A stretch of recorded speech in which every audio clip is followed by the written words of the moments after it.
Patient ఇలా అడుగుతున్నారు. ఎందుకు పైలోనిడల్ సైనస్ డెవలప్ అవుతుంది? రైట్. పైలోనిడల్ సైనస్ రావడానికి కొన్ని స్పెసిఫిక్ రీజన్స్ ఉన్నాయండి. ఒకటి ఒబేసిటీ.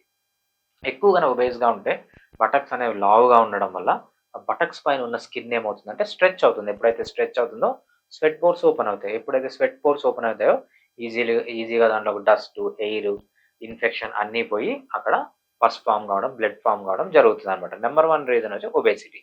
సెకండ్ రీజన్ వచ్చి ఎక్కువ సేపు కూర్చొని ఉండడం. ఎప్పుడైతే ఎక్కువ సేపు కూర్చొని ఉంటారో బటక్స్ పైన ప్రెషర్ పడి, ఆ ప్రెషర్ వల్ల ఏంటంటే స్కిన్ అనేది స్ట్రెచ్ అవుతుంది. అప్పుడు కూడా స్వెట్ పోర్స్ ఓపెన్ అయ్యి ఇన్ఫెక్షన్ అనేది జరుగుతుందనమాట. ఇంకోటి కామన్‌గా మనం ఎవరికి చూస్తామంటే ఎవరైతే ఫ్రీక్వెంట్‌గా ట్రావెల్ చేస్తుంటారో బస్‌లో గాని, కార్‌లో గాని ఎస్పెషల్లీ టూ వీలర్‌లో ట్రావెల్ చేసే వాళ్ళకి ఎక్కువ బంప్స్ ఉంటాయన్నమాట. ఎక్కువ బంప్స్ ఉన్నప్పుడంతా ఎప్పుడైతే ఆ బంప్స్ వల్ల స్కిన్ అనేది షార్ట్ పీరియడ్ ఆఫ్ టైమ్‌కి స్ట్రెచ్ అవుతుంది. స్ట్రెచ్ అయినప్పుడు ఏంటంటే ఈజీగా లోపలికి డస్ట్ గాని, హెయిర్ గాని, టిష్యూ పేపర్. ఇంకోటి మనం ఏం చేస్తామంటే ఇండియన్స్‌లో తక్కువ చూస్తాము. ఎస్పెషల్లీ యూరోపియన్స్‌లో లేకపోతే అమెరికన్స్‌లో చూస్తుంటాం. ఏమంటే వాళ్ళు వాళ్ళ ప్రైవేట్ పార్ట్స్‌ని వాష్ చేసుకోరనమాట. టిష్యూ పేపర్ యూజ్ చేస్తుంటారు. మోషన్ పోయిన తర్వాత. ఎప్పుడైతే అలా చేస్తారో ఆ పీసెస్ అన్నీ అక్కడే ఉండిపోయి ఏంటంటే అవి ఈజీగా ఇన్ఫెక్షన్‌ని లీడ్ చేస్తాయన్నమాట. అంతేకాకుండా ఇంకోటేంటంటే మెయిన్‌గా ఇది హెరిడిటీ. సో, వీళ్ళ ఫ్యామిలీలో ఎవరికన్నా ఉంటే వీళ్ళకి గూడా వచ్చే ఛాన్స్ ఎక్కువగా ఉంటుంది.